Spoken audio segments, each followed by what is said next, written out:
Good afternoon or good evening to everyone that's joining us today for this presentation by Wellbeing Aid. Wellbeing Aid is an organization that strives to empower individuals to lead healthier and more fulfilling lives through evidence-based practices and sustainable lifestyle choices. My name is Maria Cecilia Mosquera. I am a lifestyle medicine physician and I'm a public health preventive medicine physician, a pediatrician certified in obesity medicine and lifestyle medicine with a certificate in culinary coaching. That's a long explanation to say that I'm a lifestyle medicine doctor who strives to help people optimize their well-being, which is why I'm speaking on behalf of Wellbeing Aid today about sleep.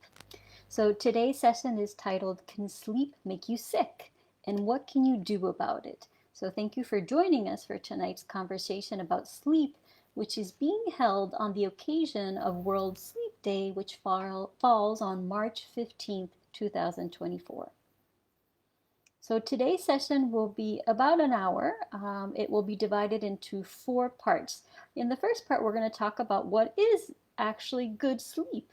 And then we're going to follow with discussing what can happen if you don't get adequate sleep to your health. And the third part, we're going to discuss how do you get good sleep. So giving you some tips and tools that you can utilize to help you get good sleep. And then the last part, we're going to have some time for questions. So in the meantime, if you do have any questions, I am watching the chat box. So please feel free to write any questions as you have them. As I see them, I will try to answer them, or we might address them towards the end of the session. So thank you for joining us to this session today. Because this is a Facebook Live event, please know that this session is being recorded. So if, for example, you can't stay for the whole session, if you'd like to turn back to it, or if you'd like to refer other people to it, it will be saved and posted on the Wellbeing Aid Facebook page. So let's start. If I have anybody joining with me tonight, for you to think about how much sleep do you actually get every night on average? And how much sleep do you feel that you need to do what you need to do in your life? And you can either share that with me in the chat box or just think about it yourself. Maybe that's different. Maybe you think you get about 6 or 7 hours of sleep at night, but you know that you feel much better during the daytime, can concentrate better when you get about 8 hours of sleep at night. Or maybe you're already getting 7 or 8 hours of sleep a night, and that's exactly what you feel works for you.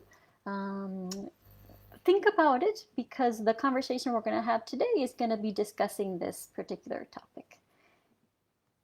And in relation to that, how does that compare to how long you sleep when you have a restful vacation night? So let's say you go to the beach or you go to the mountains and you go to sleep at a reasonable time. How many hours do you sleep? When do you wake up in the morning without an alarm clock?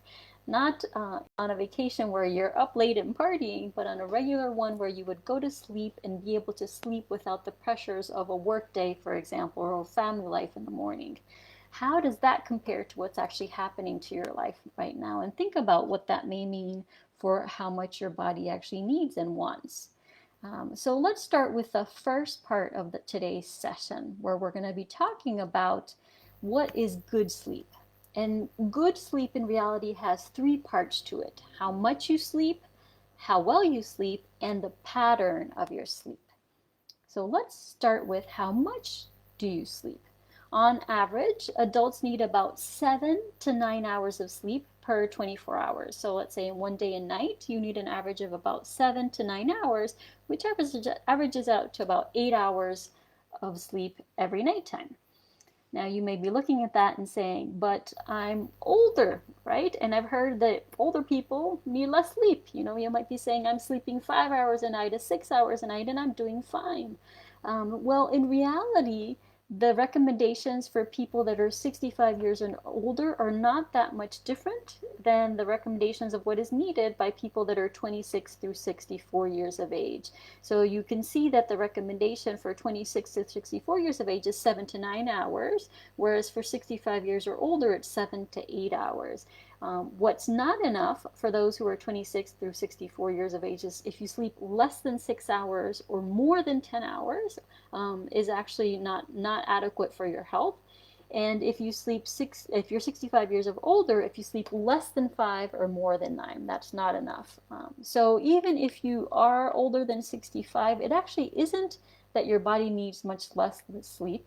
We'll talk about this in a moment, but many times your body you have become accustomed to sleeping a lower amount of sleep than perhaps your body would need in order to work optimally. So that's how much do you sleep. But it's not only how many hours you sleep at nighttime. It's also about how well do you sleep. So are you having trouble falling asleep at nighttime? And that means, does it take you more than 15 minutes every night to fall asleep? And maybe you're falling asleep fine, but perhaps you're waking up at nighttime 2 or 3 times a night, 5 or 6 times a night, maybe to go to the bathroom, or maybe because you just felt restless and woke up and then had trouble falling back to sleep again. Or maybe you're going to sleep at night and you're waking up way too early. Or perhaps you're sleeping, good 7 or 8 hours a night, but you feel tired after you're waking. Or perhaps you're falling asleep during the daytime. So it's not just about the number of hours you sleep, it's about how well you sleep. And the third part is, what is your sleep pattern? So let's say that you are a shift worker. Perhaps you are a nurse that works in the hospital and you work, 3 days a week, 7 p.m. to 7 a.m. And then the other days of the week you shift after some rest to 7 a.m. to 7 p.m.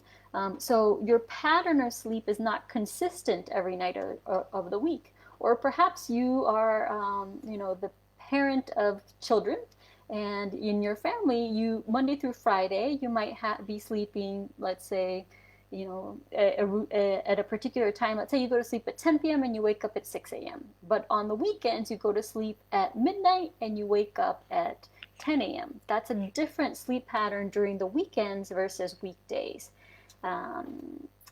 And sometimes people think, for example, that what their work week involves is that they are able to sleep less Monday through Friday, but they try to catch up on Saturday and Sunday.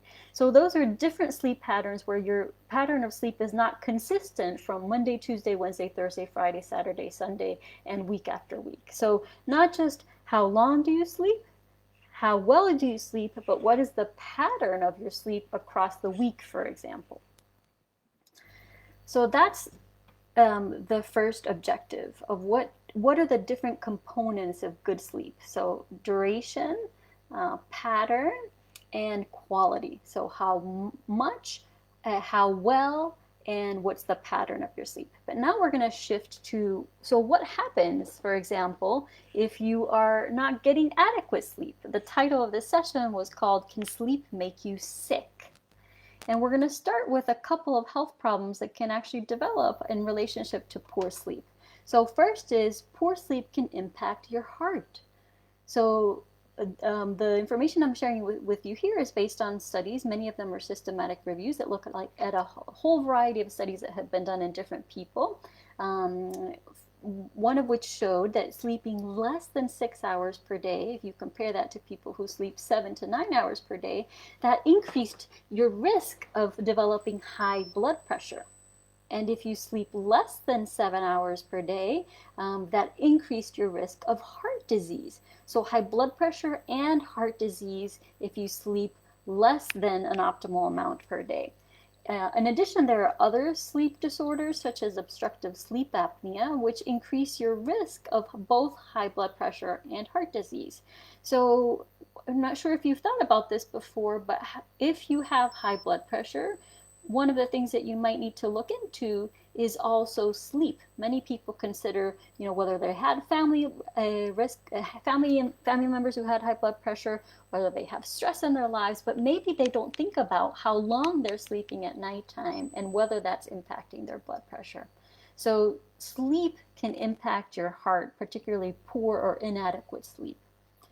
How much and how well you sleep also impacts type 2 diabetes. So if you look at the left-hand part of this slide, you'll see that you're more likely to get diabetes if you sleep 5 to 6 hours a night, or if you sleep more than 9 hours a night. If you have a hard time falling asleep, or if you have a hard time staying asleep. So those are signs in the studies that they show of people who were more likely to get type 2 diabetes. In addition, in people that already have type 2 diabetes, sleep disorders such as insomnia can actually impact their glucose control. And one of the measures that people use to look at whether their glucose is controlled in their type 2 diabetes is a measure called hemoglobin A1C.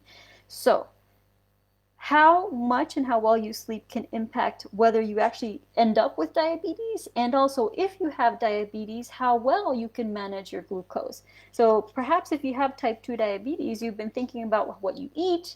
Maybe they've told you about how much you need to exercise. Maybe you've thought about all the family members you have with type 2 diabetes, but have you actually thought about the fact that your sleep might be impacting how well you can control your glucose?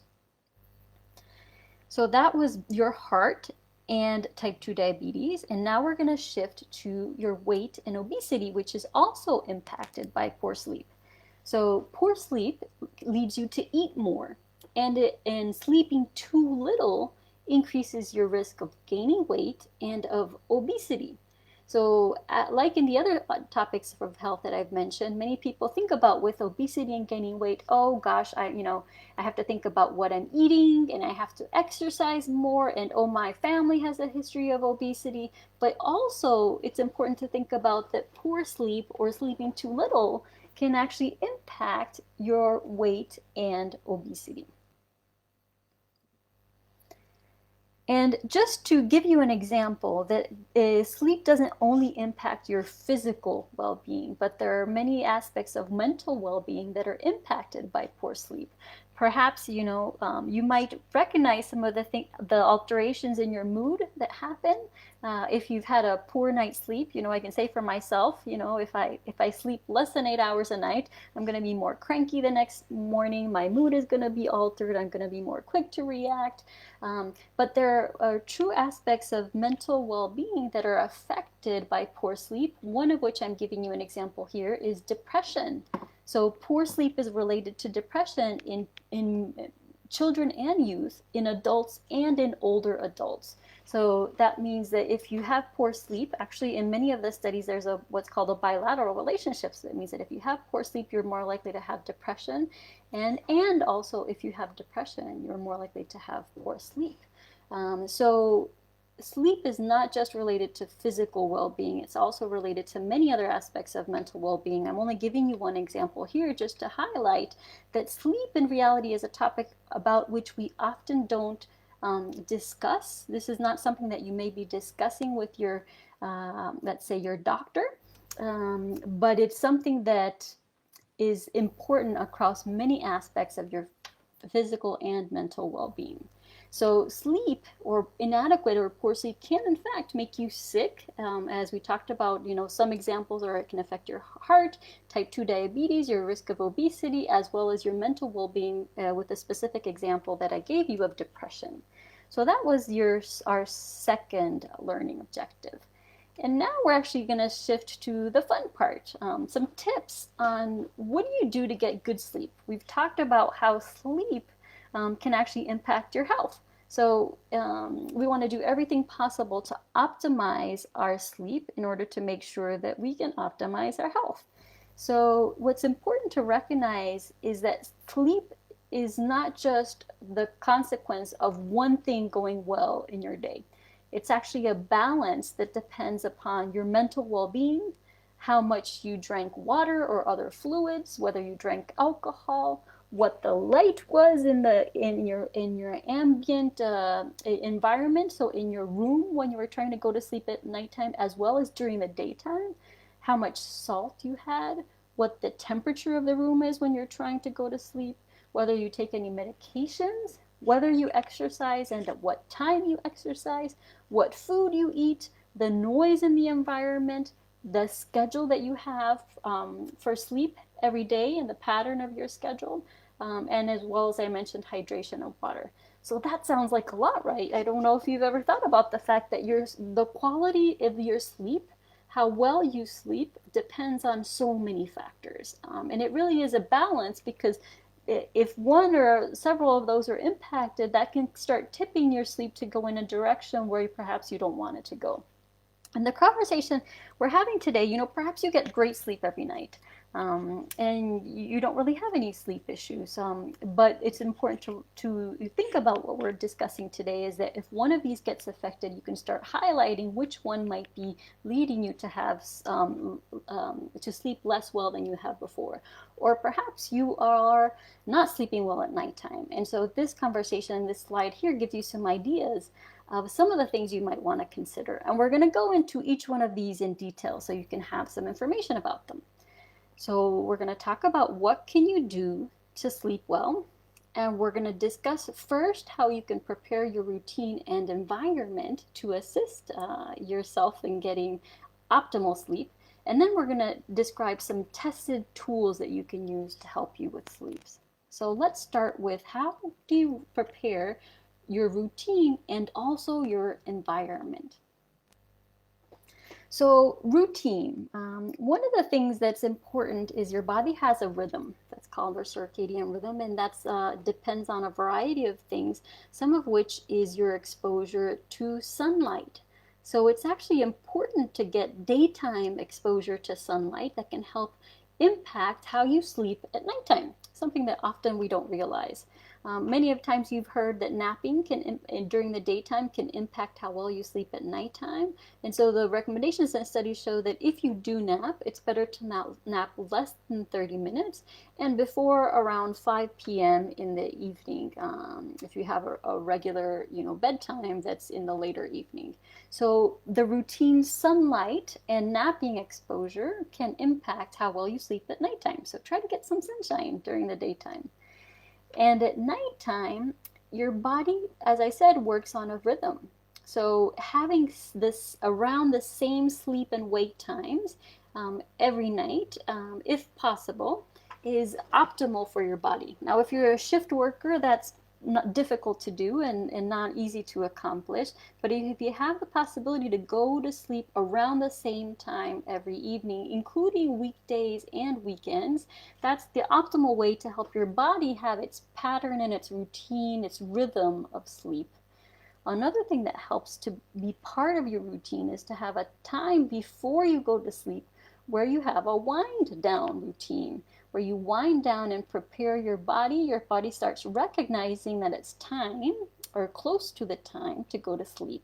So trying to go straight from full on your busy day and expecting your body to go to sleep 5 minutes later is rather difficult. Your body needs some wind down time. So think about how your routine fits within what I'm talking about here. Do you get sunlight during the daytime?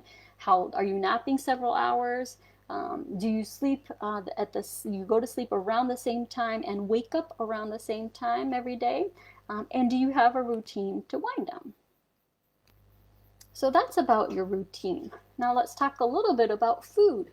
So eating too much food close to bedtime can actually impact your sleep. So eating a heavy meal like the one that I've shown in the picture. The other thing that can impact how well you sleep at nighttime is having high salt or high sodium foods at nighttime. So particularly important about foods is if you're going to eat, at least at the minimum, limit things like after dinner or late night snacking on high salt food like the chips or crisps that I'm showing on the screen here. So avoid eating too much food late at nighttime, and particularly high salt foods.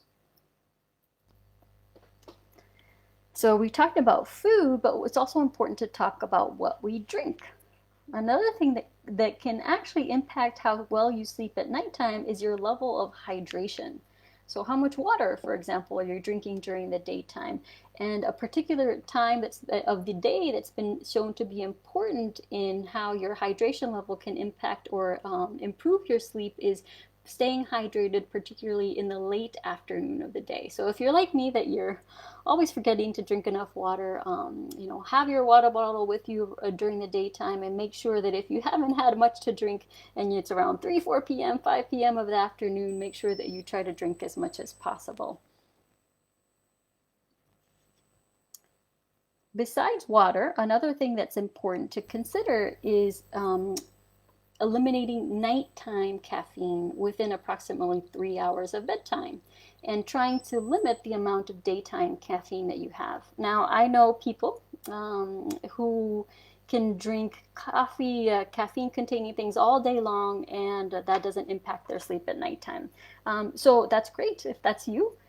For those people that are having trouble sleeping or not sleeping well or having some of the issues that I described before, like you wake up tired during the daytime, consider whether trying to eliminate nighttime caffeine within 3 hours of bedtime or trying to limit your daytime caffeine might actually help you feel less tired during the daytime the next day, for example.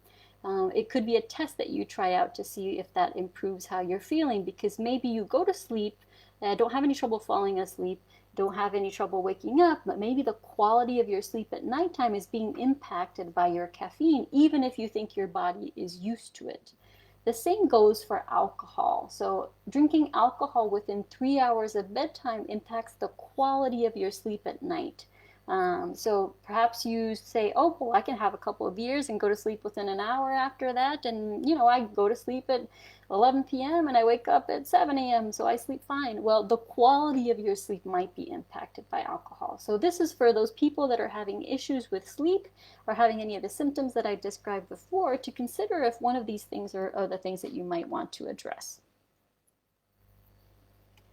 So besides your routine, the food that you eat, and what you drink, another important piece is your sleep environment. So what does your bedroom look like?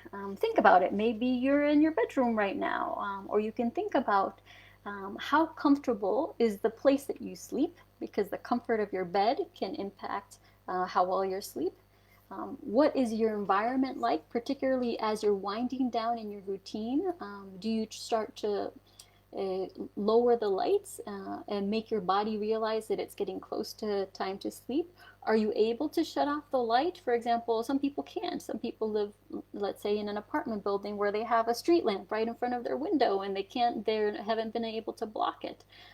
But as much as possible, trying to make sure that you have a dark place to sleep, that you have a comfortable sleeping place like a bed, and that you have quiet if you can. Once again, if you have a very noisy street outside your apartment or your house, that can be difficult. But if you have the capacity to make your room as quiet as possible, and then if you can control your temperature, it's actually been shown that people sleep better if they have a slightly cool environment. I am giving you some examples of the temperatures here on this screen here, but having a slightly cool environment, so dark, comfortable, cool, and quiet environment to sleep in, all aid you in sleeping better. So if you're not sleeping well, think about these aspects of your sleep environment. Is there something that you could improve?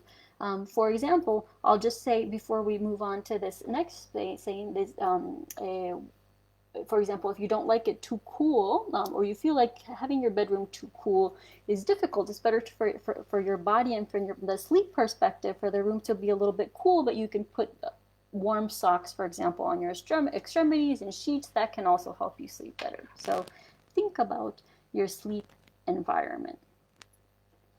And then many times people are using their bedrooms for other activities that are not related to bedroom activities, such as working on their computer, doing their work related activities, perhaps playing on the computer, playing video games. So all of these things indicate to your body that the bed is not the place to sleep. In the bed you do other things that are not related to bedroom activities. So think about whether you have the capacity. Some people don't. Let's say if you live in a studio and your bed is your office, well, you may not have this capacity. But if you have separate spaces where you could be doing things like your work, playing on your computer, playing video games, and keep your bedroom space for sleep alone, that can actually help ameliorate some of your sleep problems. So if you're having trouble sleeping, think about that. Are you using the place where you're trying to tell your body is the place to sleep for other things, so your body isn't getting the signals that this is your sleep space? And another thing that you may have heard about is electronics. So you may have a tablet, a laptop, two telephones right next to your bed. You probably, some of you may have heard about that the blue light from these devices actually impacts your brain and impacts your circadian rhythm, the rhythm that helps your body understand and know when it's time to sleep. You want to avoid using anything that has blue lights, such as technology pieces, such as tablets, telephones, and laptops, near your bedtime, because that's interfering with the signal that your body is trying to accept that it's bedtime. If you have to use these devices, just realize that many of them have nighttime settings where they try to minimize the impact of this on your sleep pattern. So think about how close to bedtime you're using devices that emit blue lights, and that can be impacting the signals your body's getting to try to tell it that it's time to go to sleep. Okay. And many times people, many of us have very busy days, very busy work lives, very busy personal lives. And when you're going to sleep, you're trying to think about the 15 things that you have to do tomorrow. And so having all these thoughts, this planning, these activities in your brain can, for some people, actually make it more difficult to fall asleep or sleep well.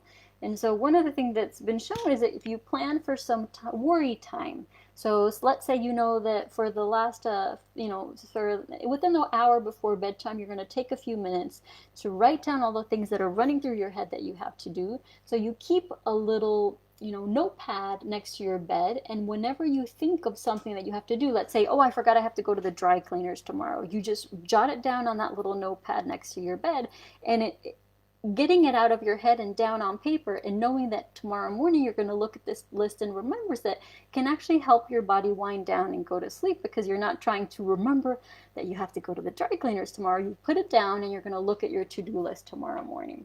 So that's one thing, is try to plan for some worry time and have something like a little notepad where you can write your to-do list for tomorrow so it doesn't keep running through your head all night.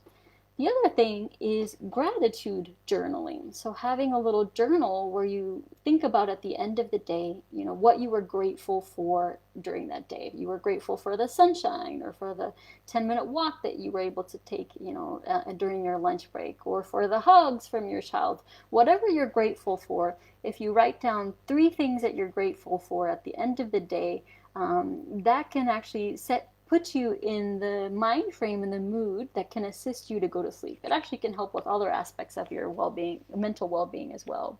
So gratitude journaling is a practice that can be helpful to aid in sleep. So I've given you lots of things to think about, particularly for those of you that are having some difficulties with sleeping. So let's give an example of what a soothing pre-bedtime routine might be. So about an hour before your bedtime, let's say you are aiming to go to sleep at 10 p.m. So let's say around 9 p.m. you might want to start signaling to your body that it's time to go to sleep by doing some relaxing activities that could include a warm bath or a shower, perhaps some relaxation exercises, perhaps you turn down the volume of things around you, or start making, this a quiet time in your house so that you can minimize some noise. Maybe you have the capacity to start dimming the lights in your bedroom, the space where you're spending that last hour before bedtime, so that you turn off any unnecessary lights. And perhaps you allow the air temperature, if you have control of the air temperature in your room, to cool gradually, so that it starts getting towards that cooler temperature that can be conducive to sleeping well at nighttime.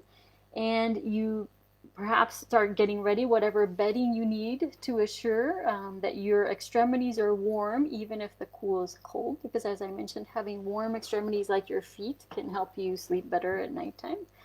And you start putting away 1 hour before bedtime any of that technology that might be impacting your sleep pattern because of that blue light we mentioned. So many people I know are trying to wind down at nighttime by scrolling social media. If you're having trouble sleeping, that may not be the best thing for you. Try to defer that in the hour or so before bedtime. And one thing that people have said has actually shown to help is turning your alarm clock away. Let's say you wake up at 3 in the morning, and if you automatically go look at your alarm clock and see what light it is, that can actually make it more difficult for you to fall asleep again. So having your alarm clock turned away, so if you wake up quickly at nighttime, you go back to sleep without just, looking at the clock and then waking yourself up more and saying, oh gosh, it's 3 in the morning, I'm never going to fall asleep again. So just turn your alarm clock away, so that you don't have to look at the time until it's time to wake up in the morning when it goes off. So this is an example of what a soothing pre-bedtime routine might be. And I'm just looking to see if there are any points in the chat box at this moment. So since I don't see any, we're going to shift to the second part of this section where we talked about some tips, but now we're going to share some tested tools that can help with sleep. So these are the 4 tools we're going to discuss in this latter part of the session today, which include physical activity, mindfulness, and meditation, a treatment for insomnia, and making smart goals. So physical activity, is important for many aspects of well-being, but many people know some bits about the relationship between physical activity and sleep, but I'm going to share a little bit more with you today. So exercise has actually been shown to help you fall asleep faster and to sleep more soundly. So it impacts the quality of your sleep, how fast you fall asleep and how well you sleep at nighttime. But that's mostly if you do it at the right time. So it's recommended that you, for sleep purposes, that if you're going to do physical activity, particularly vigorous exercise, like let's say running, as if you're preparing for a marathon or doing a spinning class, those vigorous exercises are better to keep in the early part of the day. And doing physical activity in the late afternoon can actually be helpful to go to sleep, but all this more than 3 hours before bedtime, because if you do vigorous physical activity like a spinning class, within the 30 minutes before you're trying to go to bed, that's not a signal to your body that it's bedtime. Now, some of you may not have any other opportunity to stick exercise into your day than, close to bedtime. And if it's not impacting your sleep, then don't worry about it. Exercise is great for you. But if you are having trouble sleeping, think about whether the type of physical activity that you're doing and the length of time before your bedtime might be related to why you are not sleeping well. So, for physical activity, it's important to move. For sleep, as we know, for many aspects of our health and well-being, including physical health and also mental well-being. As I like to think about physical activity as something that can actually help almost every aspect of your life. So move as much as possible during the daytime. Many of us sit all day long, so moving at least every hour during the daytime can actually help your body sort of with its rhythm and thinking about, the daytime pattern versus the nighttime pattern when it's time to go to sleep. I mentioned that vigorous physical activity before bedtime is something that can actually make it harder for you to sleep well. But doing something like light yoga about an hour or so before bedtime can actually help signal to your body that it's bedtime. So this is light yoga, not some, a difficult yoga, that it would be light, more yoga for relaxation that you could do within an hour before bedtime. So that's physical activity. Now let's talk about mindfulness meditation. So I don't know if any of you have actually tried mindfulness or meditation, which are slightly different things. If you have, I'm just looking in the chat box if you have any comments for me. If you haven't, we're just going to talk about it for a moment, because when you focus on mindfulness, you focus on something like your breath and bringing your attention to the present, to how your body is feeling at that moment. So it's a particular tool or technique that you can utilize that has been shown to help with sleep. Nowadays, there are actually many apps that help with meditation, but also mindfulness. And there are some free resources already. For example, Harvard and the NHS have some videos that show you how to use some mindfulness techniques or how to do some meditation. There's even a bedtime meditation video for free on the NHS website. If you just look in your search engine for NHS bedtime meditation video, you'll be able to find it. The NHS, so the National Health Service of the UK, also has a Get Your Mind plan that has specific details that they can tailor to you to help you with an aspect of your life like sleep. So mindfulness and meditation are two pieces that have been shown that they can impact how you sleep as well as other aspects of your life, such as stress management. One example of a tool that's related to this is an exercise that's called progressive muscle relaxation, where it involves stretching different muscles, tightening them, and then relaxing them to release the tension from your body and relax your mind. So if you're having trouble falling asleep because of the worries of your day, trying to do an exercise in progressive muscle relaxation can actually be helpful. So I'm just going to take 2 minutes here to walk you through what that exercise might be like. You can also look in your search engine for a progressive muscle relaxation exercise. But what that means is, let's say within the hour before bedtime, you want to signal to your body that it's time to sleep. You also want to help yourself relax. So one of the things that you can do is start by taking a couple of deep breaths in and out. And do that each breath for 5 seconds. So let's say you breathe in through your nose and hold it for 5 seconds. And then you breathe out and take 5 seconds to breathe out. So you take, let's say, 3 or 4 deep breaths in and out. And then you start with the top of your body, let's say your forehead, and you raise your eyebrows as far as you can and you hold them for 5 seconds, 1 second, 2 seconds, 3 seconds, 4 seconds, 5 seconds, and then you relax your forehead. And then you take another deep breath in and out. And after doing that with your forehead, you shift to your eyes. So you close your eyes tight, tight, tight, tight, tight, and you hold that for 5 seconds. And then you let it go and relax your eyes. And then take another deep breath in and out. After doing that with your eyes, you take your mouth and you open your mouth wide, wide, wide to stretch your jaw and hold that for 5 seconds. And then you let it go and take another deep breath in and out. And so you've done your forehead, your eyes, your mouth, and I won't go through the rest of the exercise, but then you go and do the same thing with your neck and shoulders, followed by your chest, followed by your stomach, followed by your arms and your hands, clenching your hands tight, followed by your leg and your feet. And so you're working from the top to the bottom of your body, all the way from your head to your toes. And with this exercise, you're tensing and then relaxing your muscles with some deep breaths in and out in between. And this can help relax your body and also signal to your body that it's time to go to sleep. So the next time you're having some difficulty falling asleep, you can try this exercise, or you can try to incorporate it as something that you do routinely before bedtime. So that was progressive muscle relaxation and some of the benefits of mindfulness and meditation. So one of the third tested tools we have to recognize is that if you're having true trouble sleeping, there are some people who can have a medical diagnosis of insomnia, for example. There are treatments that people like trained psychologists can use that can help you and have evidence that they can help.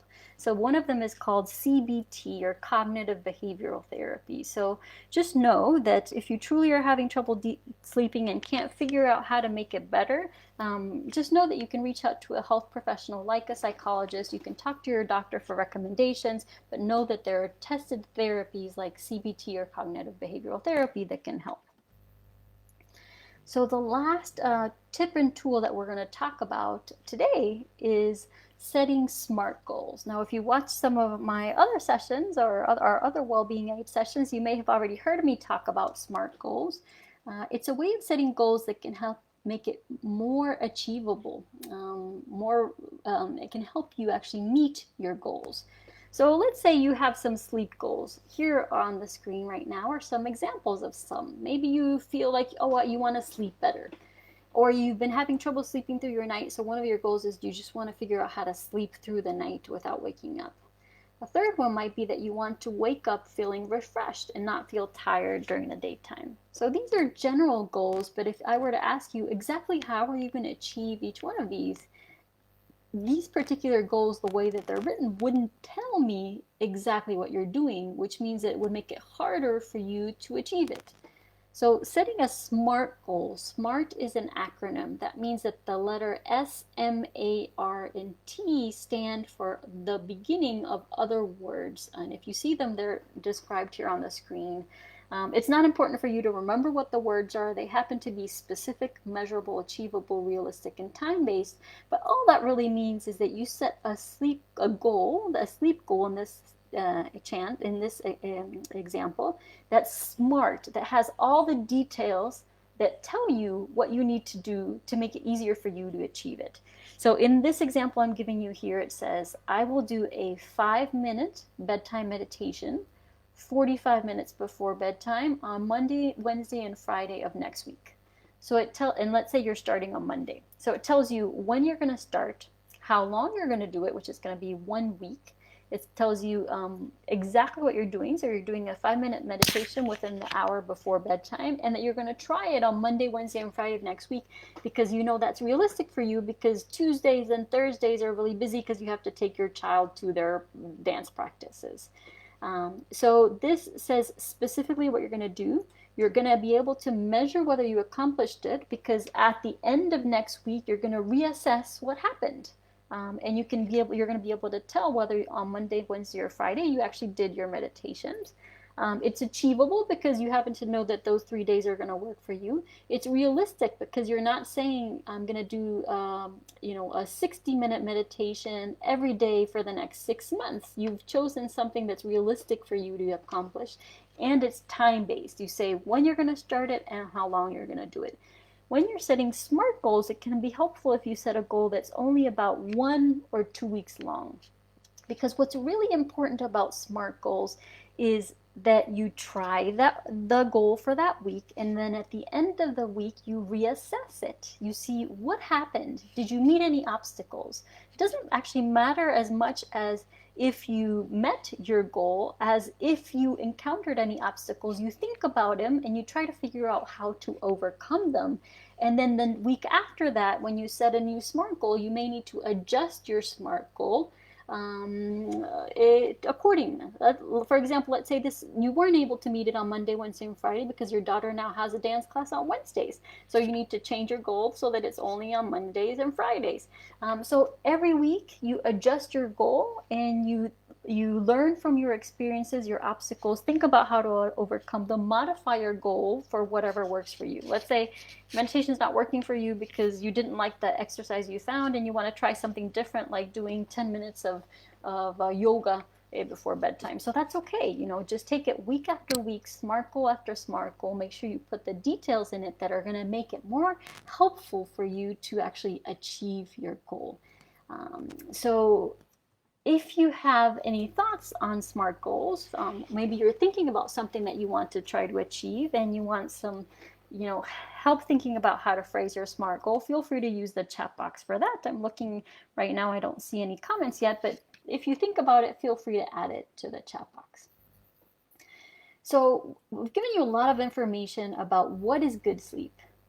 What are the things that can happen to your health, some examples of things that can happen to your health if you don't get good sleep, and some tips of how you can things that can help you get good sleep, including some tested tools.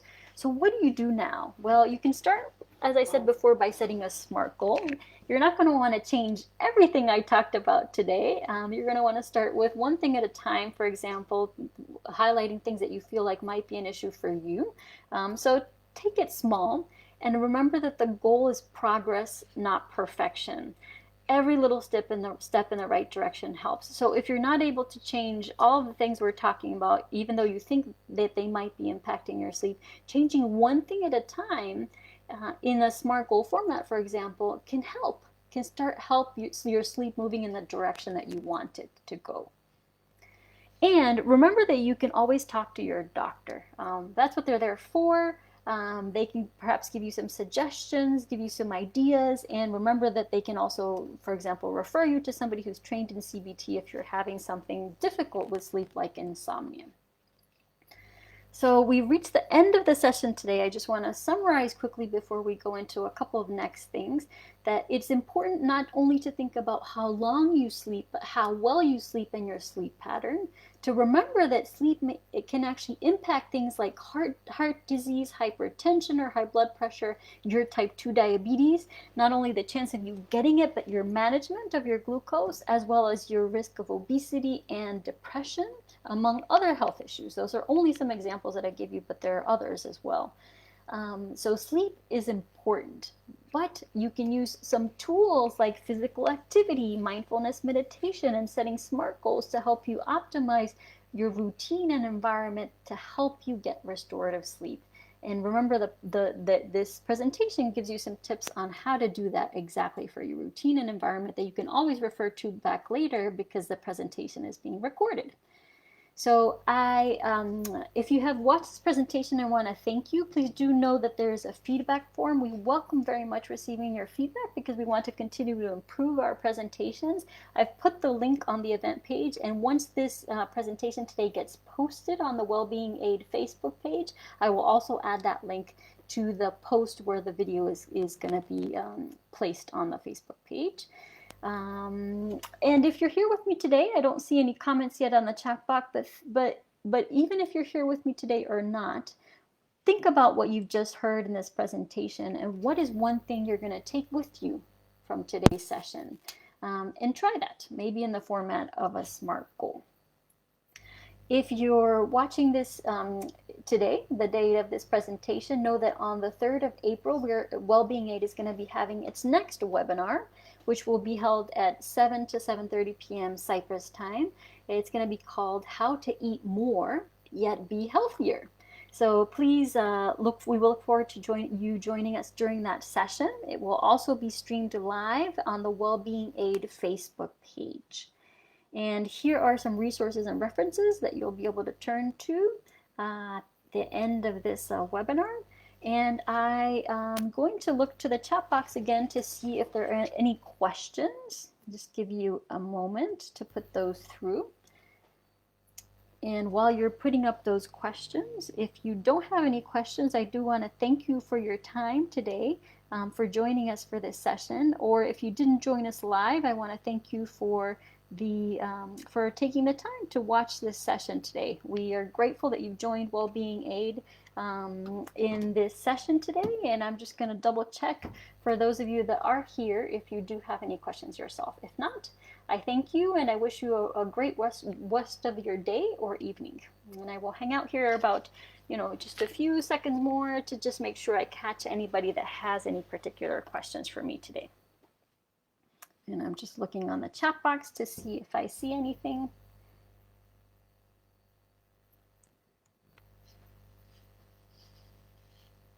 And I don't think I see any particular comments today. So what I'll do is I'm going to end this live video today. And if you do have any particular comments, I will look at the Facebook page of Wellbeing Aid and I will answer them directly there. So thank you very much for your time today. I'm wishing you a wonderful rest of your afternoon and evening. Thanks once again for joining Wellbeing Aid. Please follow us to continue to join us for our sessions that help you with your well-being.